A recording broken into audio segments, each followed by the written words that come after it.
Olá, boa tarde. Bem-vindos a mais uma live da HF Brasil. O bate-papo de hoje será um balanço após a pandemia de Covid-19 completar um ano.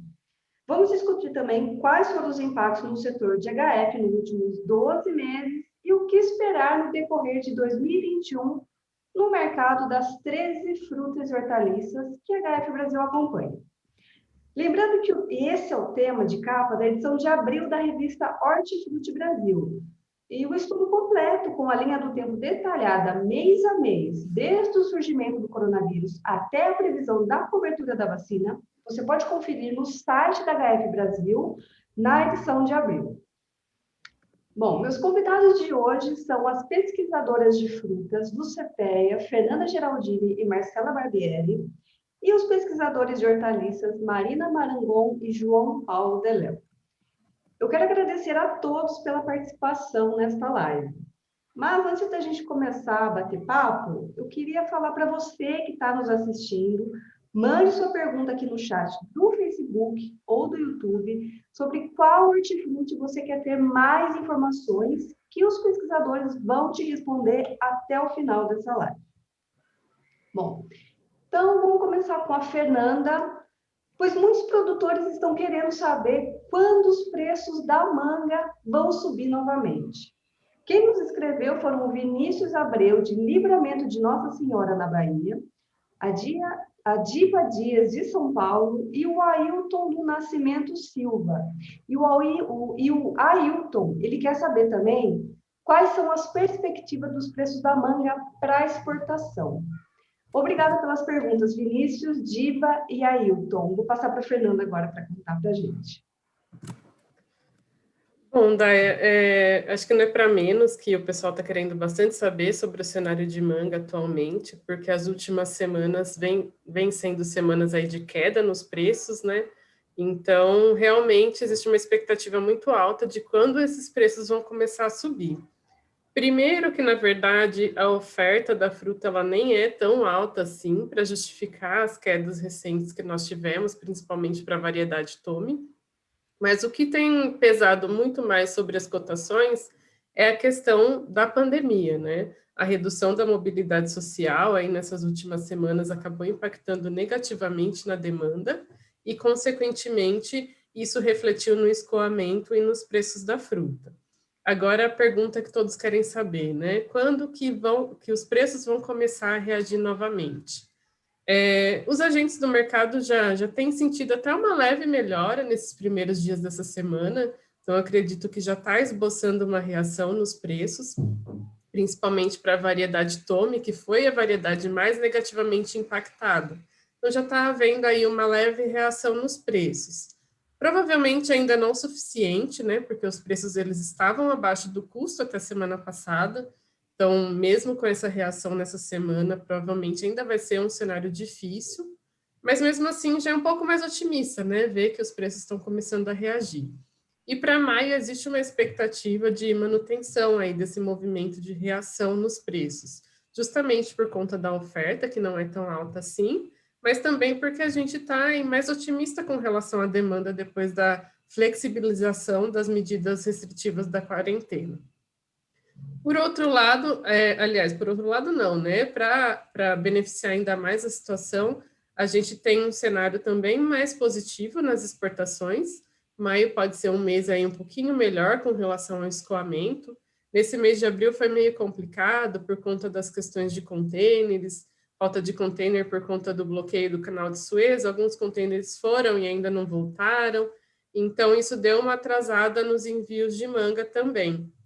E isso já deve começar a se normalizar no mês de maio. E, além disso, é um período também aí que pode ser benéfico com relação à demanda externa, principalmente se a gente considerar aí que pode ser que os países da África podem não ter tanto volume assim para enviar para a Europa nesse mês de maio e começo de junho, que geralmente é o período de safra deles. Então, esses pontos são alguns pontos positivos que nós temos aí para o cenário do mês de maio, aí a partir do mês de maio. Então, temos aí uma expectativa mais positiva para o próximo mês. E continuando aqui com o mercado das frutas, A safra de melão 2020 e 2021 acabou agora em março. Marcela, como que você avalia essa temporada de melão? Isso mesmo, Daia. A safra de melão ela acabou em março, ela começou em meados de agosto do ano passado. Essa safra 2021 que a gente está falando é a safra do Rio Grande do Norte e Ceará, é importante deixar claro. E, de modo geral, a gente pode considerar que essa safra ela foi ainda de resultados positivos, teve uma rentabilidade ainda boa. Isso porque ali na região, 80% da área ali é destinada para o mercado internacional. Então, como as exportações estavam positivas no período e o dólar valorizado, garantindo um bom retorno para os exportadores brasileiros, a gente conseguiu observar, então, esse cenário positivo para o melão. Agora a gente está entrando em entre safra no Rio Grande do Norte e Ceará, e os preparativos para a nova campanha que vão começar ali em meados de agosto estão sendo preparados, então os contratos internacionais com os europeus estão sendo firmados. Então, para mais notícias sobre a próxima safra, peço a todos que fiquem aí atentos ao nosso site da HF Brasil. E por enquanto a gente tem observado as negociações um pouco ainda lentas por conta das limitações de frete marítimo e das incertezas do frete marítimo que tem impactado então nas negociações, no fechamento de preços também. Eu acho que é legal comentar também um pouquinho sobre o mercado interno. Então, o melão aqui no mercado interno, ele acabou sendo impactado desde o ano passado. Então, como a Fernanda já comentou, em momentos mais críticos da pandemia da Covid-19, a gente observou uma mobilidade menor, então hotéis que eram importantes compradores aqui no mercado interno acabaram fechando. O melão, ele também sente o impacto da economia, que está enfraquecida, já que é uma fruta aí que é considerada de maior valor agregado, então em momentos de economia enfraquecida ele sente mais esse impacto.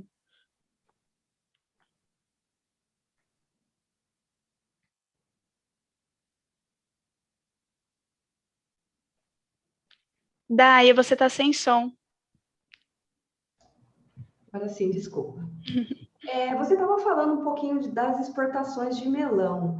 E de um balanço geral das frutas, como é que tem sido aí com esses períodos de pandemia? Parece que ano passado houve algumas certas restrições nos voos, né? Mas até que foram contornados, né? E os envios para o exterior até que tiveram um bom desempenho. É isso mesmo que aconteceu? Uhum. A gente pode considerar que no todo as exportações de frutas elas foram positivas no ano passado. Então, com o câmbio atrativo e as incertezas do mercado interno, a gente observou produtores e exportadores focando realmente nesse mercado internacional para garantir um melhor retorno. Então, frutas como manga, melancia, banana, uva também tiveram bons envios, os envios chegaram até aumentar, a maçã também aumentou. Então, a gente observou, de modo geral, que foi muito positivo. Teve algumas restrições logísticas, as marítimas foram logo contornadas, as questões de voo afetaram principalmente frutas muito perecíveis, que é o caso do mamão, que o CPEA acompanha. Então, o mamão, ele precisa do voo de passageiro, por ser uma fruta mais perecível, necessitar de viagens mais rápidas. Então, isso realmente acabou impactando, mas principalmente para esse mercado, né, para esse setor. E para esse ano, a gente tem até observado que o cenário ele deve ainda continuar positivo, câmbio ainda atrativo, as incertezas do mercado interno ainda fazendo com que produtores e exportadores foquem ainda mais nesse mercado internacional para garantir um melhor retorno e até para tentar escoar um pouco essa fruta do mercado interno em momentos de alta oferta. Para a banana, por exemplo, no ano passado, a gente observou bons envios para o Mercosul, em momentos que se tinha um pouco mais de oferta, e que isso foi uma boa saída para os produtores e exportadores também. Eu acho que é legal também comentar que a gente observou dois cenários. Então, por exemplo, para aqueles que acabavam exportando para traders europeus ou que destinavam para o varejo lá fora, ou também diretamente com o varejo, conseguiram apresentar melhores resultados. já que o varejo ele continuou funcionando, até que aqui no Brasil a gente observou isso também, né? Então, o varejo ele continuou funcionando com uma certa estabilidade, por assim dizer, frente aos outros serviços que foram afetados, como os serviços de alimentação, merenda escolar, mas o varejo ele continuou funcionando e lá fora também a gente viu isso. Então, aqueles produtores exportadores que destinavam a fruta para esses varejos e traders que vendiam para varejos tiveram menores problemas.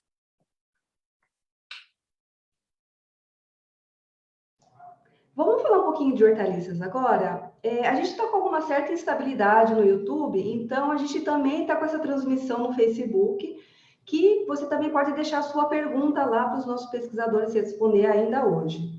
Então, vamos falar um pouquinho de hortaliças, sobre batata e tomate. João Paulo, eu queria saber sobre o mercado do tomate, como é que está a previsão aí para esse ano de 2021? E para a batata, até quando a gente vai continuar com esses bons preços, né, para o produtor, tomara, né, que dure bastante, né? Tomate, nós já passamos aqui por já um terço do ano e as perspectivas que nós tínhamos para a cultura, ela vem se confirmando, vem sendo mais um ano bom, né? O ano passado foi um ano bom para a horticultura, tivemos aí 2 meses ruins, que foram os meses de junho e julho, e com a redução de área que houve no ano passado e a previsão de área de cultivo estável para esse ano, a percepção que se tinha é que seria um ano muito parecido com o ano passado. E, de fato, de forma geral, é o que a gente vem observando. Vem sendo um ano positivo, né? Claro que tomate é aquela velha história, tem a questão da maturação, uma cultura muito sensível à temperatura. Então, esquentou demais, amadurece muito tomate, muito rápido. Esfriou, maturação, né, ela é mais controlada. Tem o fator demanda, né? Tivemos aí o fechamento aí, né, de comércio, enfim, em março, em função de pandemia, agora que está voltando a abrir, então tem todos esses fatores. Mas, de forma geral, o que se espera no decorrer do ano é que continue sendo um ano positivo para a tomaticultura, uma vez que o que se tem aí de notícia, de planejamento aí é que a área pouco deve ser alterada. Novamente, um ou outro mês aí pode ser que os preços venham a ser um pouco mais pressionados em função aí dessa questão de colheita, mas na média do ano deve continuar sendo um ano bom, tá? Para a batata, né, que você perguntou também, a gente vem aí de um longo período aí com a batata aí um nível de preço alto e pensando um pouco mais a curto prazo, para o próximo mês, maio, a notícia boa é que esses preços devem continuar atrativos aí aos produtores. Maio deve haver, inclusive, alta, é um mês que costuma ter muito pouca oferta de batata, e esse ano não deve ser diferente. Então, deve haver, inclusive, alta em relação agora a abril. Dali para frente, é típico, né, a partir de junho, começar a haver uma queda nos preços da batata, porque entra a safra de inverno, é uma safra com produtividade maior, né, e aí começa a haver mais oferta. Então, é normal cair o preço. Então, junho deve começar a cair o preço, mas eu acredito que ainda deve ser um mês de preços bons, acima de custo de produção. A partir de julho, começa a haver uma certa preocupação no setor da batata, porque há uma perspectiva aí de que possa haver um crescimento para a área de mesa, em um cenário que ainda nós temos aí de demanda restrita, né, em função de pandemia, em função de economia. Então, esse aumento de área para o mercado de mesa, se confirmado, pode vir aí a pressionar os preços, sobretudo aí nos meses de agosto e setembro. Então, batata, vale a pena esse cuidado, essa atenção, inclusive um alerta para os produtores que estiverem ainda em planejamento, em fase de plantio, tentar colocar um pouco aí o pé no freio para que não venha haver um excesso de oferta aí no decorrer da safra. Bom, vamos incluir também a Marina na nossa conversa. Marido, eu queria saber como que estão os preparativos para a safra de inverno de alface e cenoura. A gente está aproximando dessa estação mais fria, né? Então, eu queria saber como estão os preparativos agora para essas duas culturas. Oi, Daia, boa tarde a todos. Eu vou começar falando então um pouco de alface e fazer um balanço, né, do ano passado, aí, considerando o tema da live.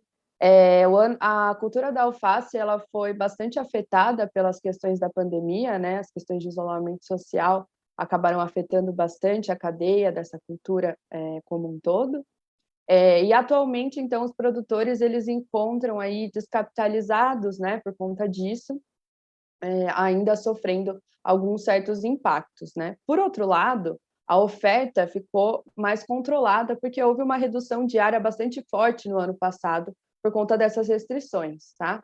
Então, a gente está aqui atualmente num cenário de uma oferta mais controlada e preços mais altos, né, por conta disso, que nem sempre se reflete em uma lucratividade alta para o produtor de alface. Então, os preparativos para a safra de inverno, a gente tem uma perspectiva de uma certa recuperação do ano passado, mas essa recuperação ainda é parcial, porque esse produtor ainda está aí prejudicado, né, por conta da rentabilidade mais apertada do ano passado, né, e atualmente também a alta dos custos acaba gerando uma certa restrição desse retorno aí ao produtor de alface, tá? Mas em relação aos preparativos, diferente do ano passado, que foi justamente o período mais crítico, que eles reduziram mais a área, esse ano deve ter uma certa recuperação, tá? Ainda não recupera total por conta de todas essas questões que eu já comentei. Já para a cenoura, né, a gente também está aí durante os preparativos para a safra de inverno, tá? Então eles começam o plantio ele já se iniciou. Tivemos 2 meses difíceis, aí, os 2 últimos meses para o mercado de cenoura, tá? Os preços eles foram bem baixos, né? Então, no mês passado, ficaram muito baixos, dando prejuízo, tá, para o produtor. Alguns nem conseguiram colher, porque não compensava, né? Então, a gente vem aí um produtor com esses 2 meses de preços baixos, rentabilidade limitada, e até o momento a previsão é que a área se mantenha em relação ao mesmo período, né, a safra do inverno do ano passado, safra de 2020. Então, essas são as expectativas até o momento. Obviamente, o plantio ainda está bastante no início, muita coisa pode acontecer, vai depender de como for o comportamento do mercado nas próximas semanas, nos próximos meses, né? Que vai ser quando vai se concretizar realmente esse plantio, tá? Então, também peço aí para que todo mundo que está assistindo e queira saber mais, continue acompanhando as nossas informações no nosso site e nas nossas redes sociais. Isso mesmo, acessem o site da HF Brasil lá, que a gente atualiza o mercado lá semana a semana, os preços para algumas culturas também são diários, então fique por dentro e atualizado acessando o site da HF Brasil e as redes sociais também. Bom, vamos falar um pouquinho de como a pandemia, agora que completou um ano, como ela tem afetado alguns mercados aí. Eu tenho uma pergunta aqui para a Fernanda, do Tássio Lustosa Gomes. Obrigada pela pergunta, viu, Tássio? Ele quer saber, assim, o que aconteceu no mercado interno da manga no Vale do São Francisco no primeiro trimestre de 2021, visto aí o cenário mais grave da pandemia. E eu gostaria também que você falasse, Fernanda, um pouquinho também da melancia, que pesquisa de vocês mostra que a melancia foi uma das frutas mais impactadas no que diz respeito à área plantada em 2020. E como que vai ser para 2021? Tá certo, Daya. Primeiro eu queria agradecer aí a pergunta do Tássio, nosso colega da Vale Export, também sempre disponível aí a contribuir com o CPEA. Bom, falando um pouquinho sobre o primeiro trimestre de 2021 para a manga, né? Por mais que a gente viu aí a pandemia impactando ainda as questões de mobilidade, de consumo de frutas e hortaliças, o primeiro trimestre, especificamente, eu acredito que a manga acabou sofrendo influência de outros fatores muito mais fortes do que a própria pandemia, né? No mês de janeiro, basicamente, o principal fator que impactou aí foi uma oferta ainda relativamente firme da manga do estado de São Paulo, né, da região de Monte Alto, Taquaritinga. Então, janeiro não foi um mês aí de preços tão bons assim, mas mesmo assim foi um mês de margens positivas para as duas variedades, aí para Palmer e para Tome. Mas não foi tão bom porque era ainda um período de uma safra relativamente volumosa do estado de São Paulo, para Palmer especificamente. A partir de fevereiro, com o encerramento da safra de São Paulo e também com um volume reduzido das outras regiões produtoras, o cenário de oferta ele ficou bastante baixo. Fevereiro e março foram meses de oferta bastante baixas aí a nível nacional. Então, mesmo que a gente não tivesse uma demanda tão aquecida, que a gente viu isso refletindo em muitas das outras frutas, a oferta ela estava bem baixa.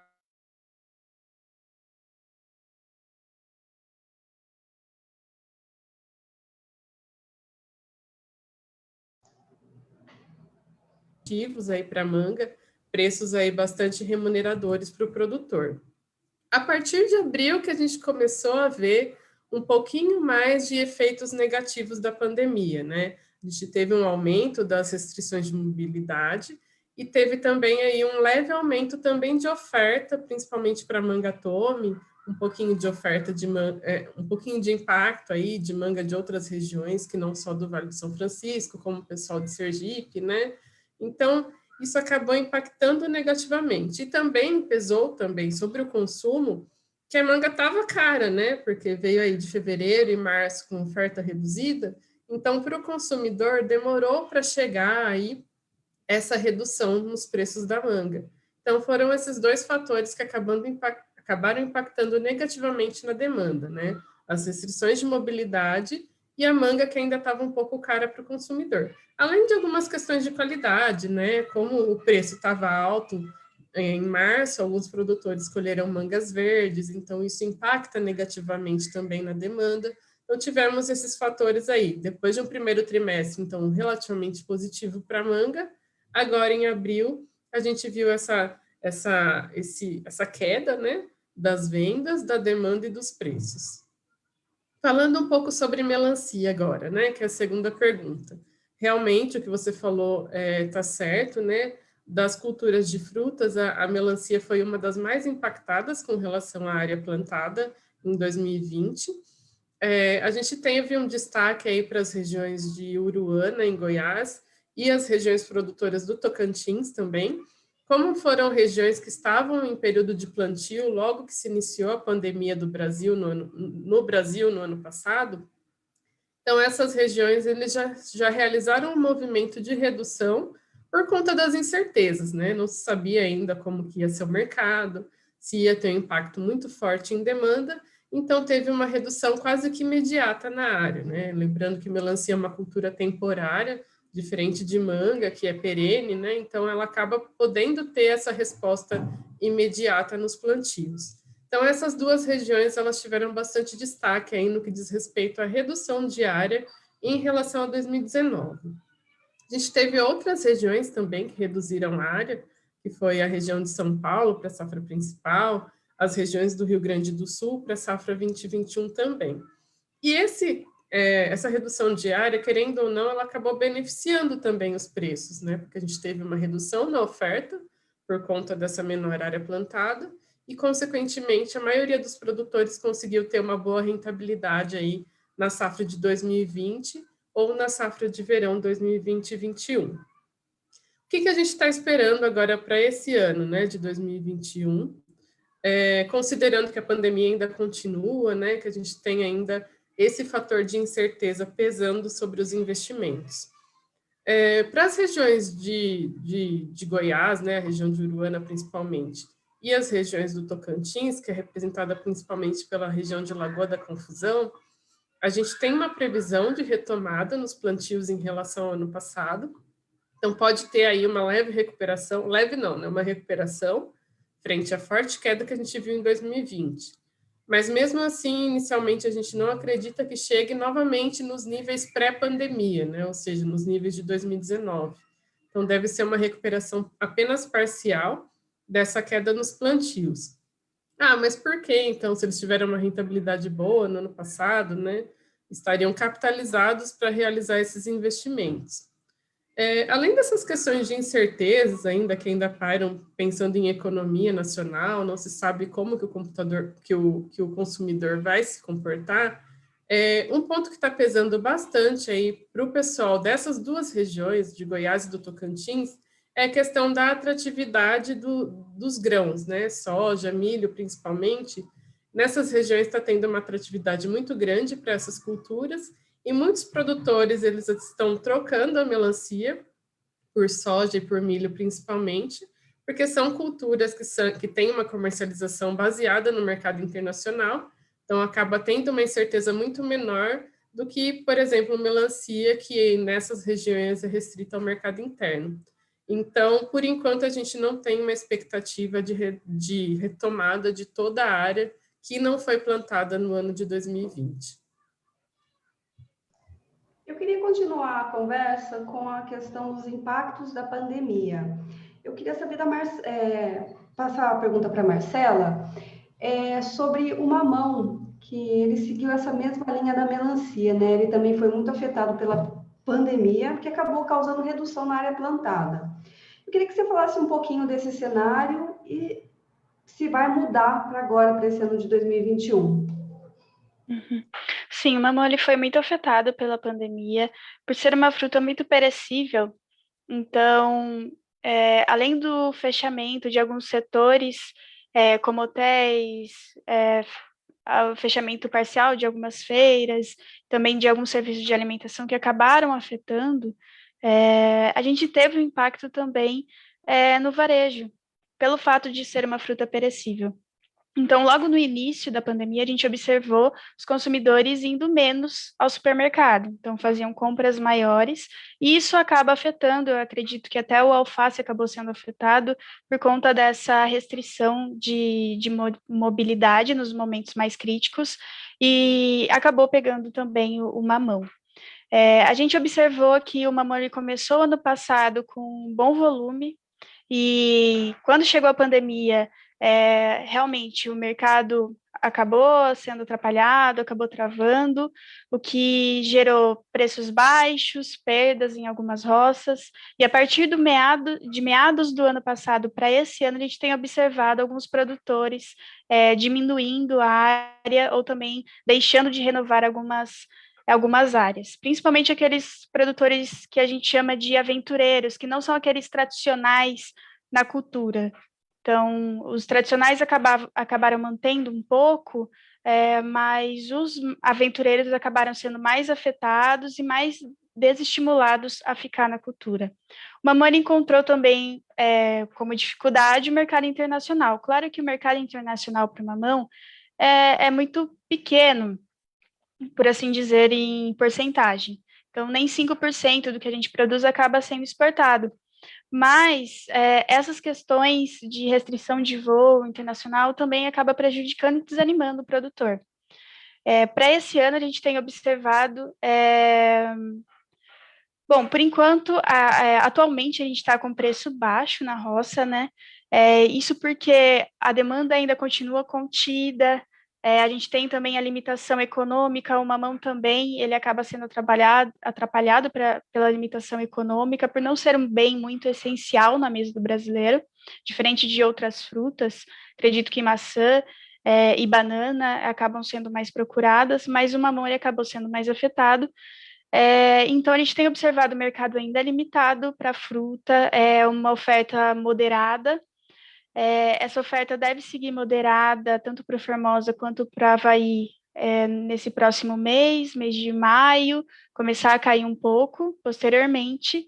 E a estimativa é que para o segundo semestre não se tenha tanta oferta de fruta quanto em anos anteriores, por conta dessa retirada, né, dos produtores de algumas áreas velhas e também desse desinvestimento.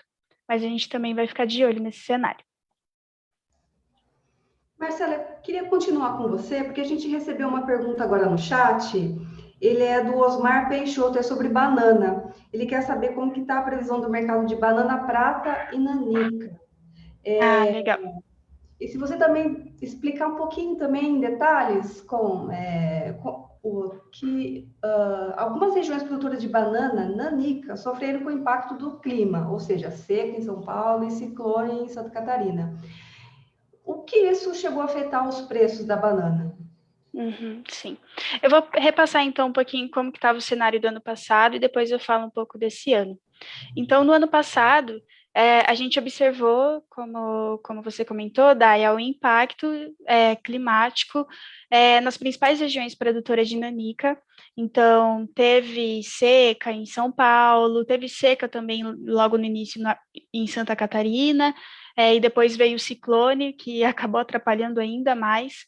Então, a oferta de nanica em si, ela foi afetada, principalmente no segundo semestre, e apesar de os produtores esperarem que o preço fosse subir mais, o preço subiu, mas não subiu o tanto quanto esperado pelos produtores. A gente comentaram que o mercado, em alguns momentos, principalmente na segunda quinzena do mês, acabou ficando um pouco mais limitado.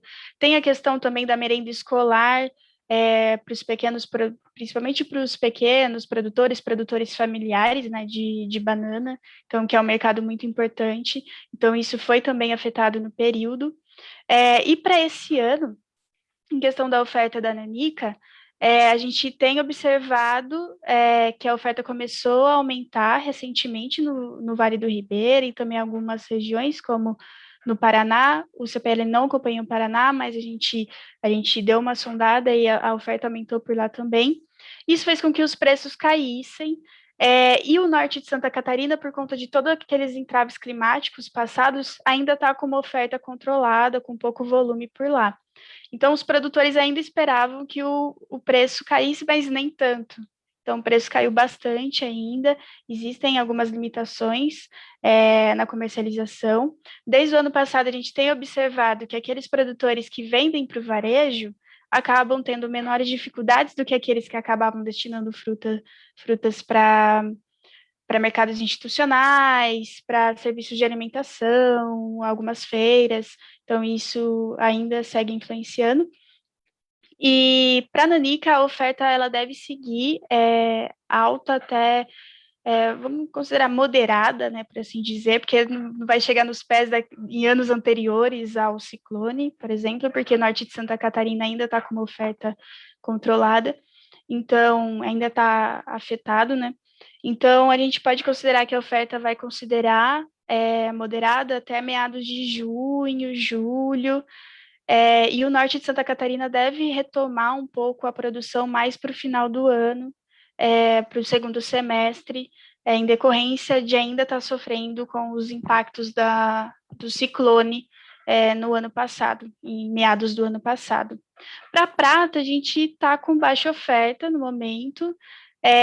O preço da prata está considerado positivo, ainda no setor, acima do custo, mas ele encontra a pressão do preço da nanica. Então, como a nanica está com preço baixo, está com preço bastante limitado, ele encontra essa concorrência no mercado, acaba puxando um pouco o preço. Para a prata, agora é período de entre-safra, que a gente considera ali nas regiões do semiárido. A prata deve aumentar a oferta mesmo ali para julho, agosto, no segundo semestre. Então, para a prata fica mais ou menos esse cenário ainda. Os preços até que estão melhores do que o da nanica, mas encontra essa competição no mercado que acaba segurando um pouco o preço da prata. Bom, vamos falar um pouquinho de custo agora? Eu tenho uma pergunta aqui do José Arimateia, de Itaperuna, Rio de Janeiro. Obrigada pela pergunta, viu, José?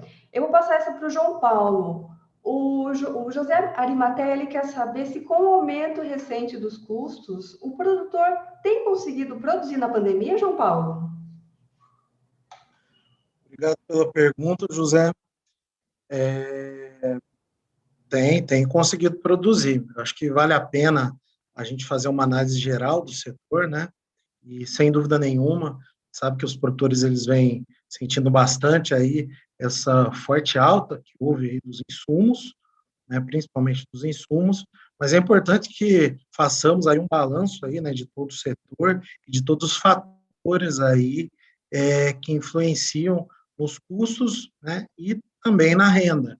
Então, sem dúvida nenhuma, desde o início dessa pandemia aí, houve diversos fatores, diversas né, adversidades aí que impactaram tanto na demanda quanto nos custos, mas o setor de hortifruti aí se mostrou bastante resiliente, se ajustando em diversos aspectos, e quando nós falamos em custos, afetar, né, o valor, aí, o quanto custa produzir, é importante a gente levar em consideração que as pessoas precisam comer, né?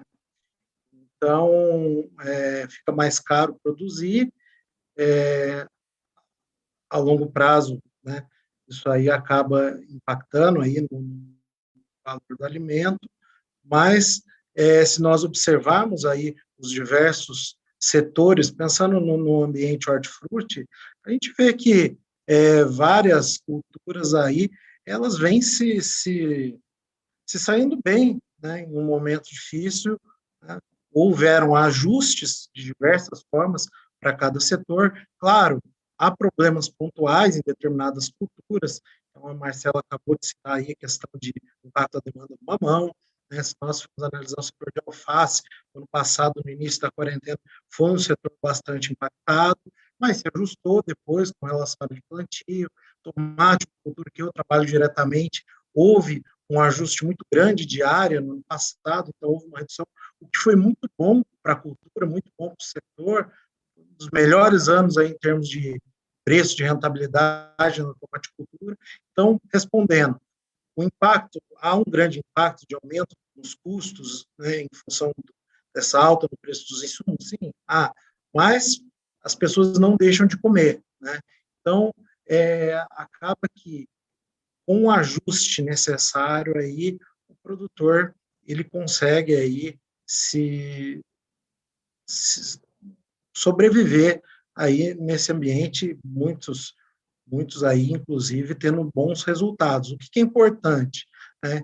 Falando em custo, aquela velha tecla, né, que eu sempre, há mais de 10 anos, nós falamos, que é o controle efetivo aí dos custos de produção, para que o produtor consiga ter um planejamento, né? Consiga saber de fato se vem ganhando dinheiro, consiga planejar a sua produção, saber ali, né, o melhor momento de comprar um insumo, né, aderir ou não a uma tecnologia, como que está indo o seu negócio, né? Realmente, o controle de custo de produção é uma ferramenta, mas é uma ferramenta que permite ao produtor planejar sob diversas formas e diversos aspectos aí a sua produção. Então, respondendo à pergunta, os produtores vêm conseguindo sim, alguns com mais dificuldades, outros com menos, mas o importante é que, para que consiga, da melhor forma, sobreviver, né, diante de tudo isso, cada vez mais aí procurar controlar bem aí os seus custos, a sua produção e o seu planejamento. E, João Paulo, até onde vai a alta dos preços dos insumos agrícolas? Quem quer saber essa é o Anderson de Oliveira Santos, de Casa Nova, Bahia. Obrigado, Anderson. Você sempre manda pergunta. Obrigada por participar, viu? Anderson, que pergunta simples e fácil de se fazer, extremamente difícil e complexa de se responder. Essa aí é aquela que precisa ter a bola de cristal de última geração, de última tecnologia. A gente fala em preços, né, continua alta, né, ou queda dos insumos, primeiro que são diversas variáveis que influenciam. Isso nós pensando aí em fertilizantes e defensivos. Diversas variáveis que influenciam aí nos preços e algumas de complexidade bastante grande, né? Então, vamos lá. Analisando essas variáveis, tá? Pensar aqui para fertilizante. São variáveis internas, né? Dependem aqui do nosso país, e são variáveis externas também, variáveis internacionais que impactam esses preços. Bom, uma das variáveis que tem forte impacto é a questão do câmbio, né? Muito da alta que houve aí, tanto de fertilizante quanto dos defensivos, em função da alta que houve no câmbio, tá? E esse é um fator que, pelo que a gente tem observado aí, há uma tendência daqui por diante aí de um câmbio estável aí, podendo até haver alguma queda. Claro que câmbio nunca dá para saber exatamente o que vai acontecer, né? Os economistas dizem que o câmbio foi inventado só para que eles consigam, para que eles errem, né, as previsões. Então, realmente, há essa perspectiva, mas é importante estar sempre acompanhando aí para saber se essas perspectivas se mantêm. O fator é o câmbio, esse aí, de certa forma, quando a gente pensa em preço, ele é favorável aí para que os preços, né, se mantenham estáveis até haver uma tendência aí de queda. Outro fator, né, interno ainda é a questão da demanda por fertilizante pelas grandes commodities, né? Elas, grande parte do que é consumido desses produtos, né, são pelas grandes commodities que têm áreas bastante extensas, consomem boa parte desses produtos. E o que nós observamos aí, conversando inclusive aqui dentro da nossa equipe aí, o pessoal diz é que as compras para o setor de grãos, elas têm sido antecipadas, né? Então, um dos fatores que puxou o preço foram essas compras, mas que daqui por diante, como boa parte foi antecipada, não deve continuar impulsionar os preços, né? Pensando um pouco ali, né, no mercado internacional, quais outros fatores influenciam? A gente pensa no ambiente de fertilizante, o potássio não tem nenhum fator aí que venha determinando aí grandes alterações de preço aí no mercado internacional. Já quando nós pensamos aí nos fosfatados, a gente observa aí que houve um impacto grande aí de uma demanda pelos Estados Unidos, né? Quando a gente observa aí o preço do MAP nos últimos meses, a gente nota que houve um aumento bastante expressivo, muito em função disso. Ureia já é um insumo que está bastante atrelado aí à alta do petróleo, mas que são fatores que também daqui por diante vai depender aí de como que vai ser o comportamento aí das trades, né? Mas não há nada que indique que continue a haver um aumento bastante expressivo, né? Outro fator que impulsionou muito os preços, né, no mercado internacional também é o próprio preço, né, das grandes commodities, aí, soja, milho, aí, né, no mercado internacional, que acaba puxando também, elevando aí o preço desses insumos. Então, de forma geral, realmente a gente observou aí uma alta muito expressiva aí nos últimos meses, mas que, ao que tudo indica, parece que esse aumento mais acentuado, ele já ocorreu, e daqui por diante há uma tendência aí de estabilidade, podendo, dependendo do insumo, aí até haver uma queda, dependendo da questão cambial, dependendo de todos esses fatores, mas, de certa forma, essa alta já ocorreu, então não há uma previsão de que possa continuar havendo um aumento muito acentuado dos preços, talvez até uma redução, quando nós pensamos no fator câmbio aí, pode até favorecer alguma queda, talvez para os fertilizantes, um comportamento, né, mais direto em relação ao câmbio, que eles são insumos que respondem de forma mais imediata a essa variação cambial, e os defensivos também, sem uma expectativa aí de que possa haver acentuadas mudanças, mas ainda os defensivos pode ser que essa alta aí não costuma haver um repasse tão imediato dos preços, né, do câmbio, mas em compensação também, quando há esse recuo, às vezes o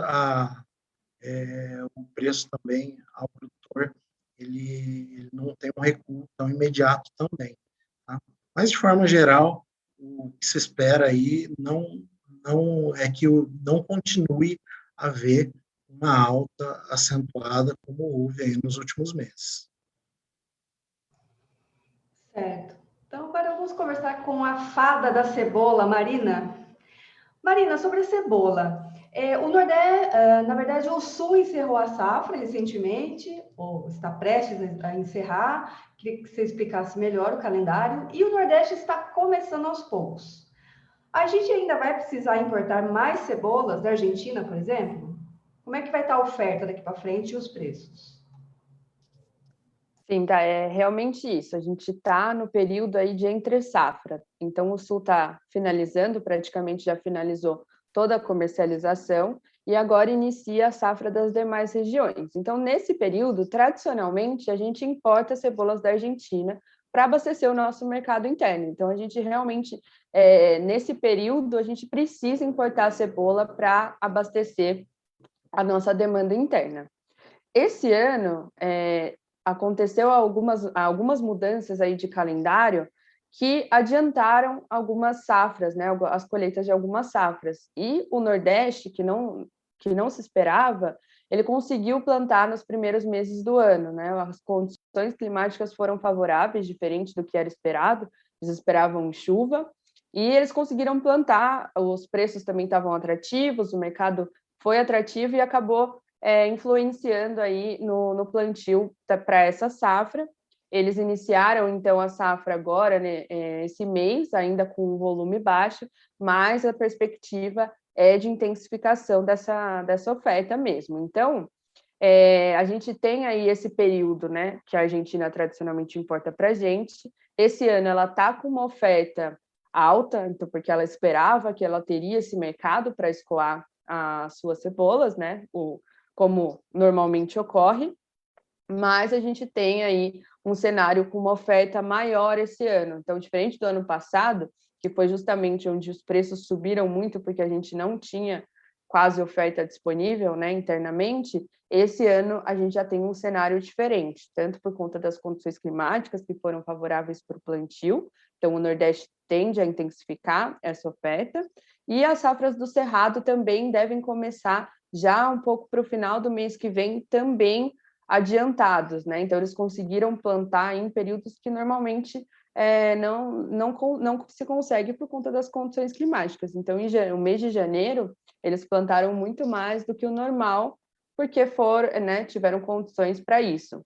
Então, isso vai fazer com que o plantio aí seja adiantado, tá? Também houve uma aceleração do processo de bulbificação das cebolas, e isso também deve favorecer aí para essa colheita mais antecipada. Então, acredito que a nossa demanda pelas cebolas da Argentina ela não vai ser tão alta como quando o período de entre safra a gente tem um volume interno menor, tá? Esse ano a expectativa é de um volume maior, principalmente em relação ao ano passado. Perfeito. Outra safra que também está terminando é a da maçã. Marcela, como que estão as perspectivas dos produtores e classificadores para a safra 2020 e 2021? E quem quer saber também sobre maçã é o João Eduardo de Lima, de São Joaquim, Santa Catarina. Obrigada, João Eduardo. Então, Daia, a colheita de maçã ela ocorre principalmente agora nos primeiros meses do ano. Então, agora a gente está no período de finalização da colheita da Fuji, que vai aí até meados de maio. E de início, né, a gente espera que a produção aumente nesse ano. Então, de acordo com entrevistas realizadas, os agentes acreditam que a produção pode chegar a 1,1 milhão de toneladas. E isso tem trazido um pouco de receio aos produtores e aos classificadores, já que a gente estoca essa fruta, né, ao longo de todo o ano, e os estoques devem ficar um pouco maiores nesse ano, e é um ano que ainda a gente tem observado algumas limitações na comercialização. Então, até por isso, a gente tem observado diversos classificadores olhando com outros olhos o mercado internacional, tentando garantir um melhor retorno, já que o câmbio ainda está atrativo. A gente está observando boas exportações nesse ano, as exportações cresceram, eles acreditam que poderia até crescer mais se não fosse algumas limitações no frete marítimo, mas elas estão indo bem, e eles têm olhado esse cenário internacional, né, esse mercado internacional, como uma maneira de também ajudar a aliviar um pouco a oferta aqui no mercado interno. Queria agora fazer uma perguntinha para a Fernanda. Eu queria que você contasse um pouco sobre a safra da laranja, que está se que está se intensificando. Temos agora principalmente as laranjas precoces, a Polcã. E também eu queria que você complementasse sobre os reflexos da pandemia no setor de uva e como deve ser o mercado dessa fruta para o segundo semestre. Bom, Daia, falando primeiramente sobre laranja, né? Realmente você tem razão, agora a safra está começando, na verdade está começando ainda, né? Está com colheita principalmente aí das variedades precoces, e essa colheita ela está sendo focada principalmente no mercado de fruta in natura, já que esse período não é de oferta alta, a ponto de viabilizar o processamento industrial em um bom ritmo. A partir aí, geralmente do segundo semestre, às vezes começa alguma coisa já em junho, deve ter uma intensificação também da moagem. Esse ano especificamente, eu acho que está tudo um pouco difícil ainda de prever, né, no que diz respeito à produção, porque as interferências climáticas elas têm sido bastante significativas, tanto no ano passado, né, no segundo semestre, que foi período de florada e de pegamento dessas flores. Foi um período bastante seco, né? Então foi bem difícil aí, de muitas áreas não tiveram florada, outras tiveram floradas tardias, outras tiveram florada e o pegamento foi ruim, porque posteriormente veio uma seca muito severa. Então tá bastante incerto esse cenário e bastante variado aí de um pomar para o outro, principalmente se você considerar a comparação entre pomares irrigados e pomares de sequeiro. Mas, inicialmente, existe um certo consenso no setor de que não deve ser uma safra grande, né? Então, isso tende a dar uma sustentação aí para os preços, principalmente considerando aí que, por não ser uma safra grande e pela safra passada ter sido uma safra bem pequena, a indústria vai ter uma demanda elevada por frutas. Então, isso acaba controlando aí a oferta no mercado in natura.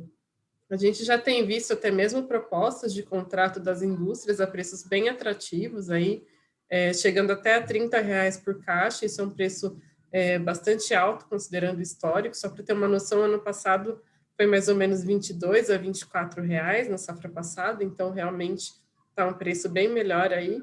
Então, isso já é uma sinalização positiva, né, de que a demanda pode ser firme pelo lado da indústria e, consequentemente, isso controla o impacto no mercado, a oferta, né, no mercado de mesa. Então, aí a gente acaba até tendo um pouco mais de controle, né, sobre os impactos da pandemia no mercado de fruta in natura. Porque se a oferta não estiver tão alta, acaba que, consequentemente, esses impactos que a gente já tem visto agora, né, em demanda, restrições de compra, acabam sendo um pouco mais reduzidos. Mas, mesmo assim, a gente não pode desconsiderar que esses impactos eles podem ocorrer, né? Principalmente por conta das restrições de renda do brasileiro. E acho que, já linkando com a segunda pergunta que você fez relacionada à uva, essa com certeza é a preocupação maior que a gente tem para o mercado de uva, como a Marcela comentou para o melão. São frutas de alto valor agregado, né? E considerando que muitos brasileiros estão com redução aí na renda, o aumento do desemprego aqui no Brasil está bastante alarmante, então isso traz uma preocupação bastante grande com relação ao mercado doméstico de uva, diferente da exportação. O mercado externo está bastante positivo, a gente vem vindo de anos aí positivos para o mercado externo, então para quem comercializa com esse segmento, até ainda continuamos otimistas, né? Agora, pensando em mercado doméstico, é um pouco mais difícil. Inclusive, a gente já tem visto até agora, né, nesses últimos meses, mesmo que a oferta não está tão alta, tem sido aí difícil a comercialização no mercado doméstico por conta dessas restrições aí de mobilidade e de renda do brasileiro. E também tem o agravante, que na verdade isso é uma coisa boa, né? A gente não teve aí chuvas intensas na região do Vale do São Francisco, que é a principal região produtora, no primeiro semestre, como a gente viu no ano passado. Então, no ano passado, essas chuvas no primeiro semestre acabaram impactando tanto em produtividade quanto em qualidade. Então, isso acabou diminuindo a oferta disponível. Esse ano a gente não teve esses problemas, né? Então, claro, vamos olhar isso como algo positivo, pensando nas adversidades que isso traz para o setor produtivo. Só que isso também acaba beneficiando a oferta, né? Então, a gente pode ter uma oferta maior num período de restrição de renda. Então, a gente precisa ver como que vai ser o balanço aí desse cenário no segundo semestre e como isso vai refletir para o produtor também.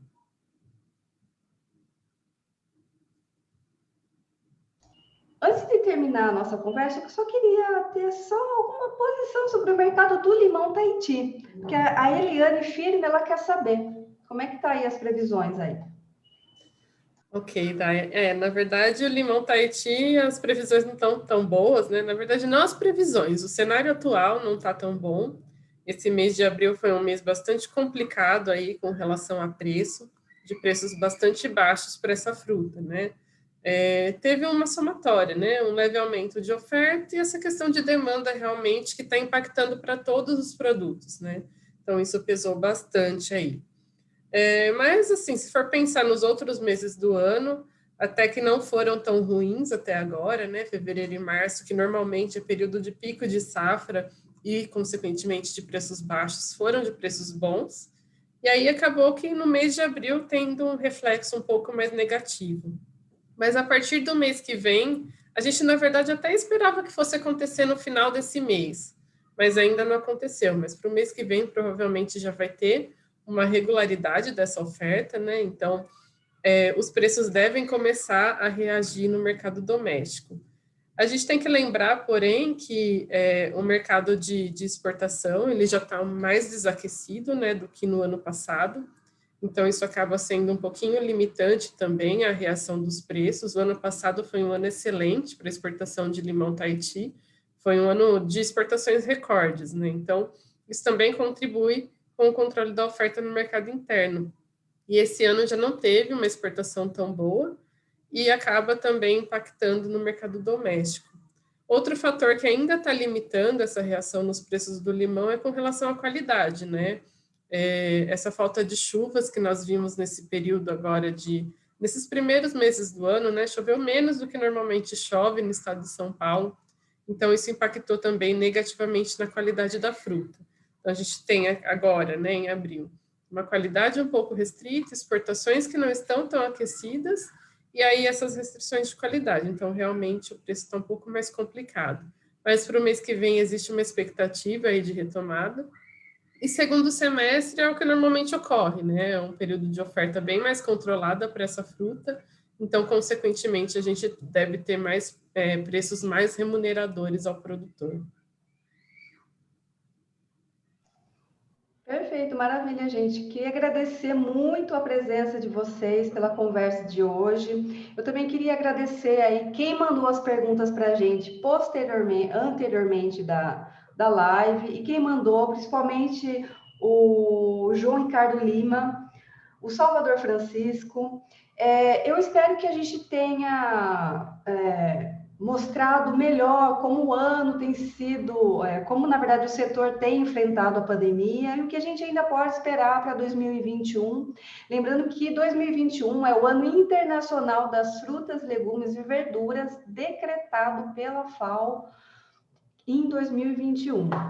A gente teve alguns probleminhas com a live no YouTube, então logo mais ela estará disponível no YouTube para quem perdeu algum trecho. Então essa live vai ficar salva no YouTube.